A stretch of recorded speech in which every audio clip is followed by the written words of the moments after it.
to another exciting edition of the Broadkast Show. I'm your host, Wilbert, muzaruwetu, and today we're going to be talking about the Marriage Act Bill of 2020.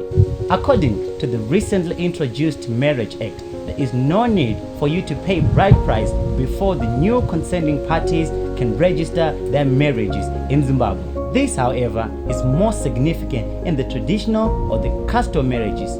According to the 1951 Customary Marriages Act, one needs to pay bride price before they can solemnize the ask or the marriage task. The paying of bride price is a widely practiced phenomenon across all ethnic and all divide. It is even done in the white weddings where people have to pay bride price, or Lobola we say in Ndebele. The problem, however, in the modern days, it has come that there's been rampant exorbitant charges that have been associated with this issue of marriage.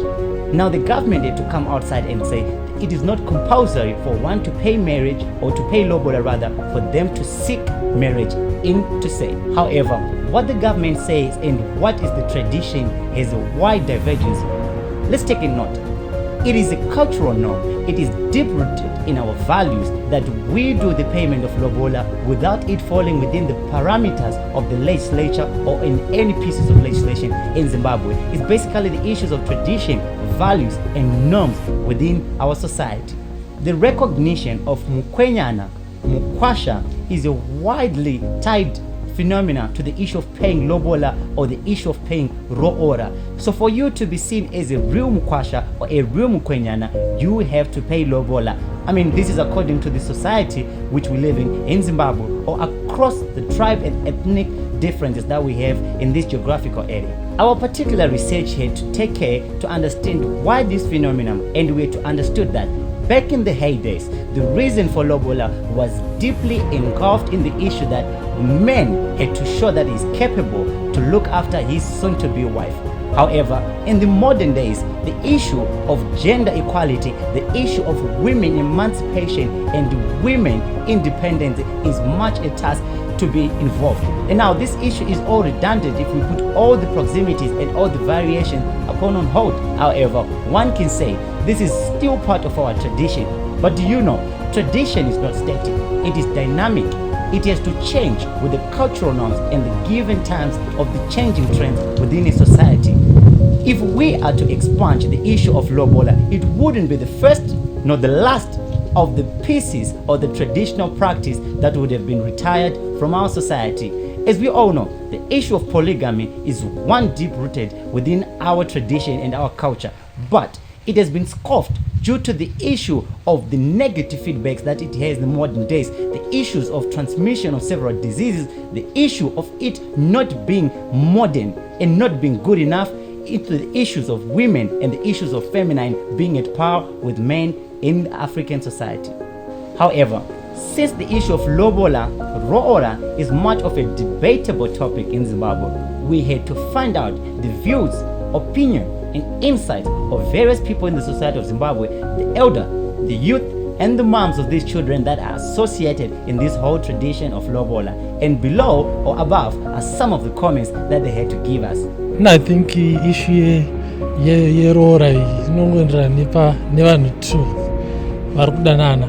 In as much as iwe uchida munhu wako ende hauna mari, bhebhi rako richida kuuya padheni, then you can actually agree on that and bhebhi rotouya. But now I wouldn't say it's something chandokurudzira. Mari kana ingoripo munhu ngaangonobhadhara. Okay, as a young lady, I would want my Lobola to be paid because it is our tradition. That's my first point. And also it's a token of appreciation. It's not a bride price as they put it, but it's a token of appreciation.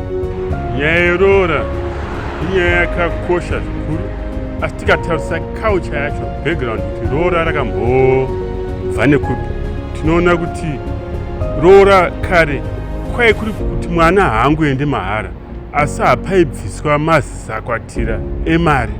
Yaingonzira yokuti murume kana kuti vekudivi remukwasha vanenge vachitaridzawo kuti tinogutsikana, tinotenda nemwana wenyu watatora wataakugara naye.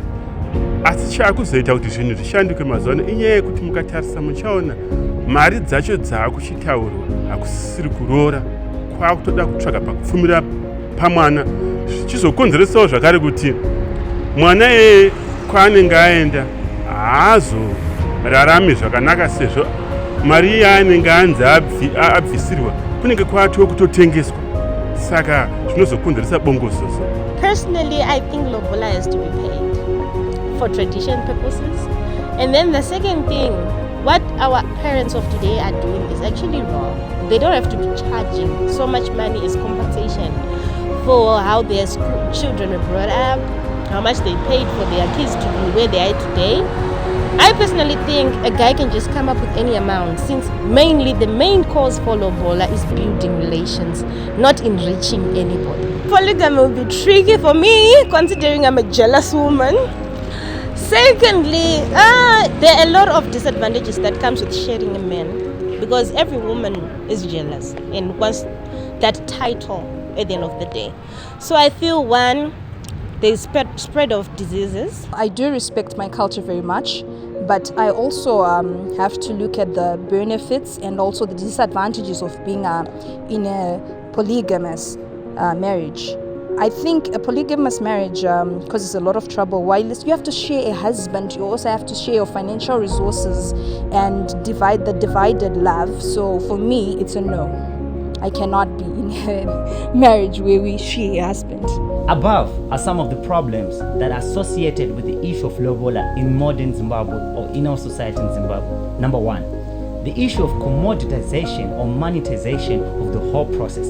Now remember, the issue is about solidifying the two families that are coming together. So when one is paying Lobola, they're simply solidifying their relationship between the two families.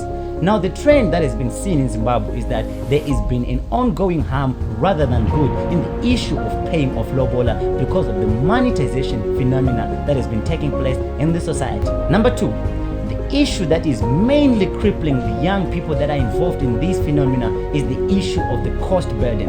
Now the cost that is associated with you marrying someone, the cost that is associated with you paying Lobola for someone becomes a crippling factor, becomes a problem in the new young family that is about to start their life. Now imagine you have to pay about $3,000 for you to have at least decent Lobola and also a decent wedding. Now the total of those two can give you a figure which is too much for any young couple that is trying to make a living in this modern Zimbabwe. Now the last one, which is the most controversial one, is that the commercialization of Lobola has caused that parents sometimes delay in the issue of blessing their children, and in the end those people go on and have their own marriage without the blessing of the parents. Now the problem engulfed in that is that there is an estrangement phenomena that prevails within these two families, where parents cannot be close to their family because their children could not get their parental blessing, and at the end of the day it affects how families are built up in a society, as we have seen in the recent times.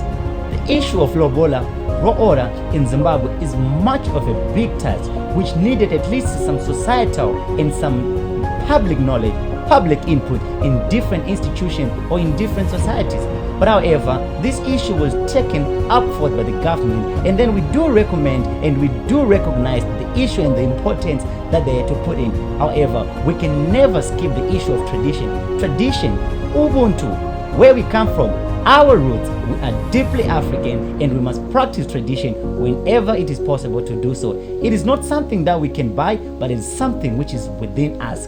Thank you for watching the Broadkast Show, and I'm your host, Wilbert. Now for your views and comments, don't forget to subscribe and like our Facebook pages, Wilbert Muzaruwetu. Thank you.